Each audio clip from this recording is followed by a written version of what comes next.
আমরা সকলে খুবই আনন্দিত এত বড় পতাকা বানাতে পেরে। আমরা আশা করতেছি পাবনা জেলার ভিতর সবচেয়ে বড় পতাকা আমাদের, প্রায় 780 ফুট। সাথে উপজেলায় দৌলতপুর গ্রামে আমরা এই পতাকাটা বানাইছি। আসলে আমরা সবাই আর্জেন্টিনাকে ভালোবেসে এত বড় কাজটা উদ্যোগ নিছি। ইনশাল্লাহ আমরা চাচ্ছি যে আগেরবারও ইনশাল্লাহ কাপ নিছি, এবারও আমাদের ভালো স্কোয়াড আছে, ইনশাল্লাহ এবারও আমরা কাপ নেবো ইনশাল্লাহ। আমাদের এলাকা আসলে সবাই মিলে আমরা আর্জেন্টিনা সাপোর্ট করি।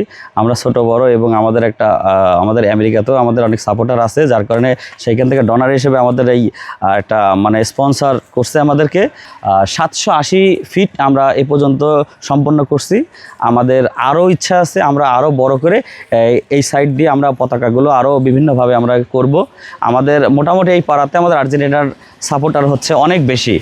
আর আমরা আশাবাদী যে আমরা হচ্ছে বিশ্বকাপে আমরা হচ্ছে যাচ্ছি এবং আমরা কাপ নিচ্ছি, আমরা এটা আশাবাদী।